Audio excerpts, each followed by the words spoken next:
Hello, আসসালামু আলাইকুম। Visa tutor থেকে মহিউদ্দিন আরো একটি চমৎকার তথ্যবহুল ভিডিও নিয়ে হাজির হয়েছি।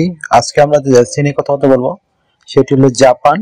আর জাপানে কিন্তু আপনি ফ্যাক্টরি ভিসায় যেতে পারেন, তবে আপনাকে এখানে একটু এসএসসি বা এইচএসসি পাস হতেই হবে, তাহলে আপনি আবেদন করতে পারবেন। তো আপনি যদি ইন্টারেস্ট হন যে জাপানে ফ্যাক্টরি জবে আবেদন করবেন, আর আপনাকে শুধু বেসিক ইংরেজি জানলে হবে আর শারীরিক ফিটনেস থাকতে হবে, আর আপনার এসএসসি বা এইচএসসি এই ধরনের সার্টিফিকেট থাকবে, তাহলে আপনি এই জবটিতে আবেদন করতে পারবেন।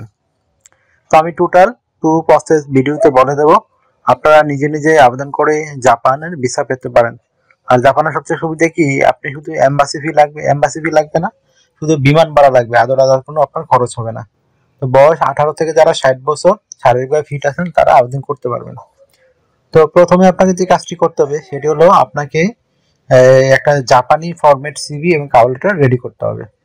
তো আপনি কিভাবে রেডি করবেন, প্রথমে আপনার যে রয়েছে এনআইডি কার্ড বা পাসপোর্ট, সেই অনুযায়ী আপনার name, personal details, contact details add করে দিবেন। তারপর আপনি যে লিঙ্কডইন থাকে সেটি অ্যাড করতে পারেন। আর অবশ্যই একটা ছবি আপনার লাগবে, অফিসিয়াল ছবি, সেটি 3 মাস বা 6 মাসের পুরনো ছবি অ্যাড করবেন না। তারপর অ্যাড করতে পারেন আপনার কাজের অভিজ্ঞতা পর আপনি ওয়ার্কিং হিস্টোরি দিতে পারেন। তারপর অ্যাড করতে পারেন আপনার এডুকেশন ব্যাকগ্রাউন্ড, আপনার যে ট্রেনিং থাকে সেই ট্রেনিংগুলো অ্যাড করতে পারেন। তারপর আপনি অ্যাড করতে পারেন আপনার স্কিলস, আপনার ডিজিটাল স্কিল, তারপর আপনার ভলান্টিয়ার কাজের অভিজ্ঞতা, তারপর আপনার ল্যাঙ্গুয়েজ প্রফিসিয়েন্সি, মানে আপনি কিরকম ভাষা জানেন। জাপানি যদি আপনি একটু শিখে ফেলতে পারেন, জাপানিও দিয়ে দিবেন, তাহলে যেহেতু জাপান আবেদন করতেছেন। তারপর আপনি দিতে পারেন হবি। তো হয়ে গেল একটা জাপানি ফরম্যাট সিভি। আর এখানে আপনার কভার লেটার একটা রেডি করতে পারেন। কভার লেটার আপনার নর্মালি লাগে, আপনি যে বিষয়গুলো লাগে সেগুলো হলো আপনি কোন কোম্পানিতে কত বছর জব করেছেন, কি কি স্কিল অর্জন করলেন সেগুলো সাজিয়ে লিখবেন। আর যদি আপনি জাপানি ফ্যাক্টরিতে টিকেন তাদের জন্য কি কাজ করতে পারবেন, তখন আপনি সিলেক্ট হতে পারেন। তো আপনি আবেদন করবেন কোথায়? আর জাপান কিন্তু আপনার এশিয়ার জায়ান্ট বলা হয়, এটা কিন্তু বিশ্বের অন্যতম শিল্পোন্নত দেশ। এখানে স্যালারি খুবই হাই, আপনারা ভিডিও দেখতে পাচ্ছেন। জাপানের রাস্তাঘাট খুবই পরিষ্কার, তারা একটা পরিশ্রমী জাতি এবং পরিষ্কার পরিচ্ছন্ন জাতি। তো এখানে আপনার সমস্ত সুযোগ সুবিধা রয়েছে।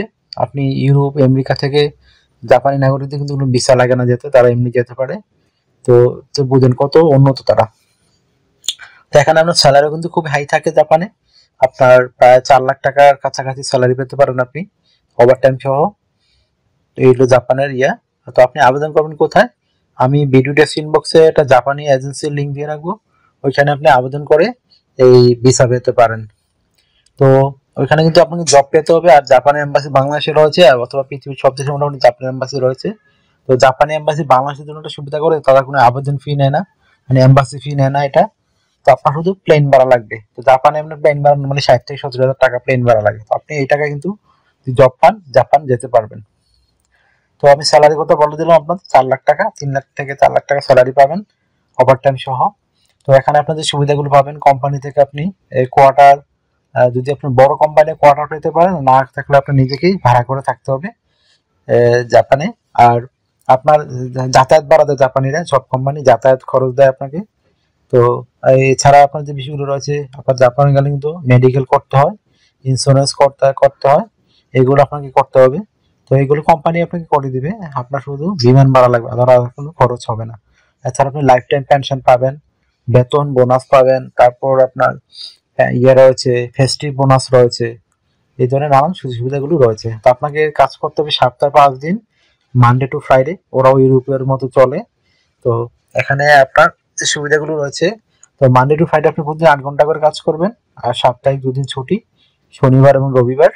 তো সেই 2 দিন ইচ্ছা করলে আপনি ওভার টাইম কাজ করতে পারেন। তো ওভার টাইম কাজ করলে স্বাভাবিক আপনার স্যালারি আরো বেশি পাবেন আপনি, এরকম সুযোগ সুবিধা রয়েছে। আপনি বছরে ছুটি পাবেন 28 দিন, মানে 4 উইকসে। তো সেই 4 উইকস কিন্তু আপনি ইচ্ছা করলে পৃথিবীর অন্য দেশে ঘুরতে পারেন বা বাংলাদেশে আসতে পারেন। আর জাপানের বছর আপনার 1 মাস ছুটি দেয়। তো কোম্পানি কিন্তু আপনাকে বড় কোম্পানির রিটার্ন টিকিট সহ দিয়ে দেয়। তো একটা সুযোগ সুবিধা আপনার রয়েছে। তো আপনি তাড়াতাড়ি করে একটা জাপানি ফরম্যাট সিভি এবং কভার লেটার রেডি করে আবেদন করতে পারেন। আর জাপানে কিন্তু কর্মী সংকট দেখা দিয়েছে, কারণ জাপানে আপনার জন্ম হার 0 হয়ে গেছে, মাইনাস হয়ে গেছে, তাদের বাচ্চা কাচ্চা জন্ম হয় না, কারণ তারাও পশ্চিমাদের মতো মানে বিভিন্ন বিয়ে শাদী করে না। তো এই জন্য তাদের জন্ম মাইনাস হয়ে গেছে। এই জন্য কিন্তু প্রচুর লোকের সংকট, এই জন্য তারা বিদেশি শ্রমিকদের প্রচুর সার্কুলারও দিচ্ছে বর্তমানে।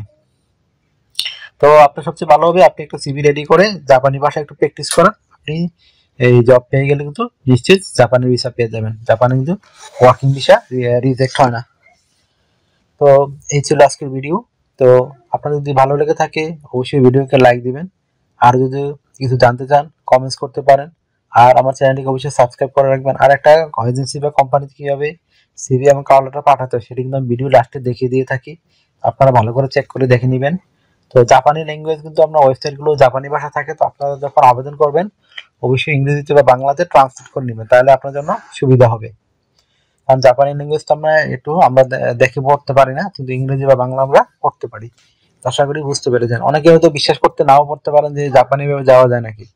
আপনি যখন একটা কোম্পানি থেকে জব পেয়ে যাবেন নিশ্চিত আপনি ভিসা পাবেন, এটা আমি গ্যারান্টি সহকারে বলতে পারি, কারণ আমাদের হাতে অনেক ক্লায়েন্ট এভাবে বর্তমানে যাচ্ছে। আশা করি বুঝতে পেরেছেন বিষয়টি। তো যদি আপনারা আর অন্যান্য দেশে আবেদন করতে চান তো আমার ভিডিওগুলো চেক করে দেখতে পারেন, সব দেশের ভিডিও লিঙ্ক শো দেওয়া রয়েছে। তো এই ছিল আজকের ভিডিও। তো আপনার আরো একটা বিষয় হলো, আপনারা যদি সাপোর্ট করতে চান অবশ্যই আমার ভিডিওগুলোকে শেয়ার করতে পারেন। আর একটা বিষয় হলো আরেকটা, যে আপনারা যদি শারীরিক ফিটনেসটা খুব ইম্পর্টেন্ট। আর জাপানে কিন্তু আপনার ঠান্ডা পড়ে, অনেক এলাকা খুবই ঠান্ডা থাকে, তো বাংলাদেশের মতো আবহাওয়া নয়, তো ঠান্ডা যারা মোকাবিলা করতে পারে শারীরিক ফিটনেস রয়েছে, তো আপনি তাহলে আবেদন করতে পারবেন। আর অবশ্যই আপনাকে ওই সার্টিফিকেট থাকতে হবে, আপনার এডুকেশন সার্টিফিকেট।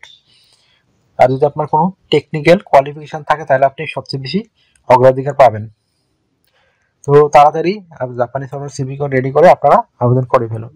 যারা নতুন এসেছেন চ্যানেলগুলোতে, তো আপনি সাবস্ক্রাইব করে রাখবেন, তাহলে আপনার কাজে লাগবে, কারণ আমরা রেগুলার আপডেটেড যে জবগুলো পাবলিশ হয় সেগুলো নিয়ে ভিডিও প্রকাশ করে থাকি। তো ভালো থাকবেন, take care, good bye, tata. আবার কথা হবে আগামী ভিডিওতে।